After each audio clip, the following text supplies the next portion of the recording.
All right. Chapter 13, The Restless Inventor.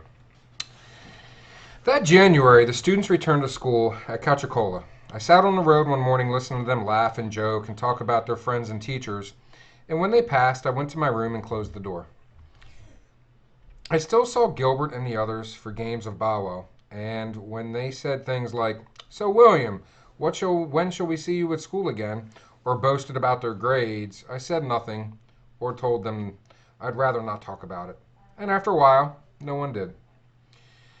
It was around then I started noticing the ghosts. Not real ghosts, but boys who dropped out of school and now loitered in the trading center without purpose. I'd seen them outside the dry goods store in their bare feet and grimy clothes, waiting for small jobs so they could spend all night in the barrooms. In Malawi, we say these people are grooving through life, just living off Ganyu with no plans for the future. I started worrying that soon I'd become like them. I worried that one day the windmill would no longer excite me, or it would become too difficult to maintain, and the maze rows or boozing dens would slowly swallow me up. It was easy to lose hold of your dreams. I battled this darkness by trying to keep a positive mindset. Every week I returned to the library just to continue learning and stay inspired. I read all the novels and spelling books and practiced my English. And I continued checking out explaining physics, using energy and integrated science, and researching other ways to help my family. Because the windmill had been such a success, I was feeling pressure to do something bigger. I began to see myself much like a famous reggae star who'd just released a #1 album and now had to produce another hit. The fans were waiting, at least I thought they were. So each day at the library, I flipped through my books looking for that next big idea. Many people who came to see my windmill kept saying the same thing. "This looks like an antenna," or "If you can make this electric wind, you could make one of those. That's what it looks like anyway." This made me curious of how an antenna actually worked, and after thinking about it for a while, I went to Jeffrey with an idea. "Hey, these people are always saying our windmill is an antenna, so let's give them what they want." "What do you mean?" "Let's build a radio station." That afternoon, we rummaged through our bags of parts and found 2 junker radios that didn't even have coverts attached. I wanted to test a theory. One night, a few weeks before, there had been a thunderstorm.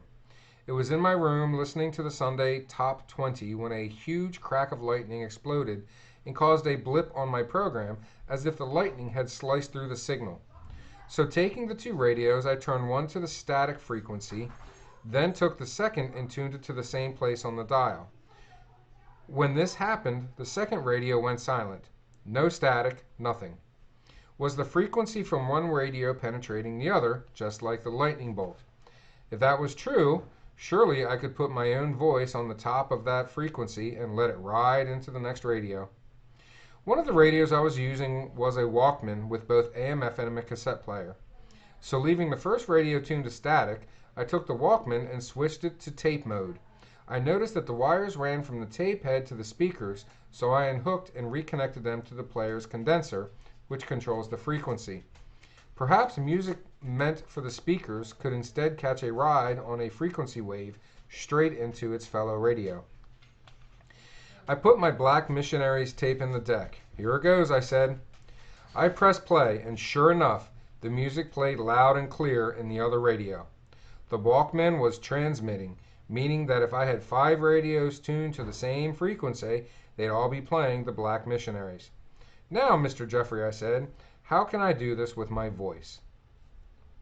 I unhooked the wires from the condenser and reconnected them to a separate speaker, which I'd broken off a pair of headphones, turning it into a microphone.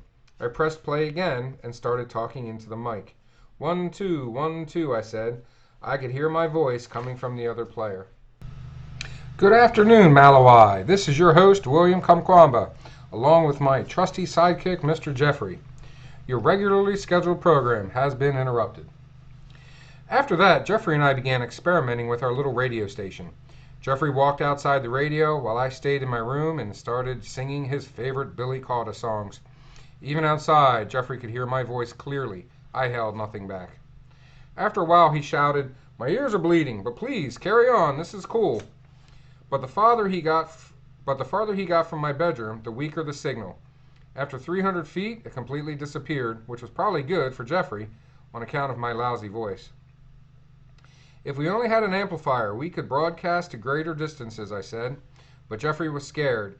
We'd be arrested for messing with the government's frequencies. People kept saying this same nonsense about my windmill. You better be careful, or ESCOM will come and arrest you. If the first people to experiment with great inventions such as radios, generators, or airplanes had been afraid of being arrested, we'd never be enjoying those things today. Let them come and arrest me, I told them. It would be an honor. Soon I was attacking every idea with its own experiment. Over the course of the next year, I was constantly planning or devising some new scheme. And while the windmill and radio station had been successful, I couldn't say the same for other ventures. The project I was most excited about was a water pump, which had been part of my original idea that day in the library. Just as I'd done with my windmill, I first designed an experiment pump so I could play around with the concept. I modeled it after a picture in Explaining Physics of a standard force pump, which used a piston and a series of valves to push water through an outlet. The best example was the hand pumps my mother and sisters used in Wimby to get out water. My goal was to build a pump over the shallow well at our house. It was nothing but a 40-foot hole where we took water for washing clothes and floors. It wasn't clean enough to drink. The only way to get the water was by using a long rope and a bucket. To pump water, I'd need a pipe, and one that was long enough to reach the bottom of the well. Just a few days earlier, I stumbled over some irrigation pipes buried in the ground at the scrapyard that I must have overlooked. Taking my hoe, I went one morning and dug them up. The first was a wide PVC pipe which I used as my outer barrel. I placed it down the well until it hit the bottom. The second pipe was metal and slightly thinner, perfect for my piston. Mr. Godston then welded a round metal washer to the end of the pipe and left it in the center hole open. Around the washer, I attached a thick piece of tire rubber that acted as a seal. I then had Godston bend the top of the pipe to make a handle. When the metal pipe was pushed up and down, it created a kind of vacuum inside the PVC pipe. When you pulled up, the water sucked up into the plastic pipe, and when you pushed down, the rubber seal opened and pushed the water to the surface, then out a small hole into a bucket. But the problem was the rubber valve created too much friction against the plastic pipe. My mother and sisters tried using the pump along with some other women, but they found it was too difficult to operate. I can't manage this thing, my mother said. It feels stuck. I tried greasing the pipe, but the cold water made the grease too thick and clumpy. After a while, I gave it up. The pump was a failure, but it was nothing compared to my attempt to create biogas. As I mentioned earlier, deforestation in Malawi has made it difficult to find firewood for cooking, and gathering wood only adds to this destructive cycle. A good harvest of maize usually gave us enough dry cobs to burn for about 4 months, but once those were finished, the hunt for wood began. In addition to fetching water in Wimby, my mother and my sisters routinely walked 2 miles to the small blue gum forest near Cachacola to cut down a bundle of thin trees, a chore that took at least 3 hours. This wood was still green, and burning it produced thick white smoke that poured from our kitchen windows. Looking inside, I'd seen my poor mother stirring the pot of Nisma, squeezing her eyes closed as tears ran down her cheeks. All the girls in my family develop nasty coughs each year. In Malawi, this is every woman's burden, and I knew these journeys to find wood would only get longer and longer. Plus, the deforestation would only create more devastating droughts and floods. Someone had to save our women and trees, and I thought, why not me? Ever since I built the windmill, women asked me, does electric wind allow your mother to cook? The answer was no. My windmill didn't supply enough voltage to power a hot plate, much less an electric stove or oven. But a few weeks earlier, I was experimenting with wires and batteries and struck upon an idea. I took a long piece of copper wire and wrapped it 20 times around a thin piece of grass. The kind we use to build our roofs and fences. I connected both ends to a 12-volt battery and felt it heat up. Soon the wire was glowing red hot, and the grass caught fire in my hands. It was simple, kind of stupid experiment, but it really got me thinking. Maybe something like this could boil water. I couldn't place a metal pot atop a coil of water because it would act like a conductor. A clay pot was too heavy and would crush the coil. So I built a kind of magic wand using an empty ballpoint pen. These kind of coils existed already. I'd seen them in a trading center, but they were powered by Escon's electricity. I connected mine to a 12-volt battery and dipped the coil into water. In about 5 minutes it was boiling. It was too simple. I had to go bigger. My integrated science book had a small section on alternative fuels such as solar and hydro, both of which I'd studied, but it also mentioned something called biogas, which was made by converting animal poop into fuel to use for cooking. The book described a long process to get the gas.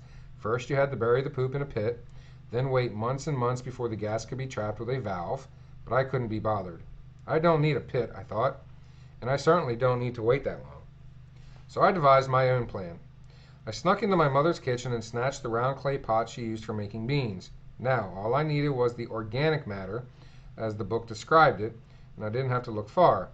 Across the compound, Aunt Chrissy kept 2 goats and a wooden pen behind her house, and the ground was covered with their marble-shaped poop. Taking a sugar bag, I made sure nobody was looking and climbed over the fence. I filled the sack until it was spilling over and walked back to my kitchen. My mother was busy in the garden, which gave me plenty of time to work. First, I dumped the poop into the pot and filled it halfway with water, causing the brown, grassy balls to bob and float. I then covered the top of the pot with a plastic jumbo bag and tied a rope around the lip, sealing it tight.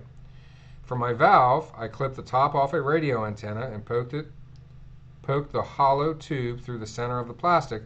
Lastly, I corked the top with a reed. My mother's fire was still warm from breakfast, so I added a handful of maize cobs until the coals caught life. I placed the pot in the center and waited for greatness. "Come, I said to myself, "you've really done it this time." In a few minutes I heard a rumbling inside the pot as the water began to boil. The plastic puffed and danced from the steam, but the rope held tight. My heart began to flutter. I'd give it a few more seconds before initiating the final test. Then when my mother came in, "What's that smell?" she shouted. I stammered, "Biogas. It's horrible. What are you doing in here?" I had no time to explain. By now the plastic was rumbling like mad, ready to blow. I had to act quickly. It was time to remove the reed and proceed with ignition. I reached over and uncorked the valve, and when I did, a pipe of silver gas came rushing out the top. My mother was right. It smelled terrible. I grabbed a long piece of grass that I'd set aside and poked it into the fire, catching a flame. I stood up, ran to the door, pushed my mother aside. "Stand back," I shouted. "This could be dangerous." "What?" With half my body protected by the door frame, I thrust the flaming torch towards the valve and shielded my eyes from the blast. But when the fire torched the grass, all it did was fizzle and die. I was left holding a wet piece of grass and dripping with poopy water. My mother was furious. She dragged me out of the kitchen yelling, "Look what you've done. You've ruined my best cooking pot. Boiling goat poop. Wait till I tell your father." I tried to tell her I was doing it for her sake, but I guess it wasn't the right time. In 2006, when I was 18 years old, another famine struck Malawi. That year, thanks to a change in government, my family had been able to buy a few bags of fertilizer. At first, the rains came like they normally do. We planted our seeds and waited for them to show their faces, then add a spoonful of fertilizer and a lot of prayer. By January, the seedlings were ankle high and showing their little arms, so happy to be drinking up so much delicious rain. But just about the time they reached my father's knees, the rain stopped completely. By the time Dow season arrived, most of the ears were deformed. The government quickly promised help, but in the meantime, people grew angry and scared. During the famine of 2001-2002, people blamed the corrupt officials who sold off our surplus. But this time, instead of acknowledging the weather, they blamed magic. And that meant blaming me. Superstitions were still very strong throughout the country, and several incidents in the news had stirred fears even more. During the previous famine, we heard lots of reports about vampires stealing people's body parts and selling them. Following the vampires, a strange beast appeared in Dawa and began attacking villages. Some said it looked like a hyena, others said it was a lion with the face of a dog. The attacks caused thousands to flee their homes and sleep in the forest, where they were even more vulnerable to the exotic creature. The police conducted all-night searches. Then one evening they managed to corner the beast in the thicket and open fire with their rifles. But instead of falling dead, the beast split into 3 separate animals and disappeared into the bush. Villagers summoned their Singaga, who concocted a powerful potion and flung it into the trees. The next morning, the beast lay dead on the road, its single corpse no bigger than a dog. Later, it was discovered that the animal was the product of magic. A certain trader near Dawa had purchased some thunder and lightning from a powerful witch doctor and refused to pay for it. In retaliation, the wizard sent a monster against his village. These stories, however ridiculous, only increased people's fears and evil powers. So in 2006, when it looked as if another famine was coming, people blamed magic. For weeks we'd gone without rain. Then finally, one day in March, giant storm clouds appeared in the distance. The sight of oily black thunderheads was something to celebrate. Look, people said, today we'll have rain. Finally we're saved. But as the clouds came overhead, a strong wind began to blow. It whipped the red dirt into our eyes and mouths and sent little cyclones tearing through the fields. Little by little, the storm drifted away without leaving a drop. With nothing but scorching sun left in the sky, the people gathered at my house and pointed up to the windmill. The blades were spinning so fast, the tower rocked and swayed. Look, this giant fan has blown away the clouds. His machine is chasing away our rain. This machine is evil. It's not a machine, it's a witch tower. The boy is calling witches. This boy is calling witches. Wait a second, I said. The drought is all over the country. It's not just here. The electric wind is not the cause. But we saw it with our own eyes, they said. I was afraid these people would return one day and tear down my windmill or worse. All the next week I stayed inside. I even stopped the blades during the day so they wouldn't raise more suspicions. At the trading center, people approached Gilbert. You can tell us the truth, they said. Is it true what is said about the electric wind, or is he really a witch? He isn't a witch, Gilbert answered. It's a windmill, a scientific machine. I helped him build it. Are you sure? I'm sure. You've seen it for yourself. Many of them had even used the windmill to charge their mobile phones, but placing the blame on me helped them overcome their fears about the famine. Luckily, not long after that, the government stepped in and released tons of maize on the market. A few months later, some aid agencies arrived and offered more assistance. No one starved or died.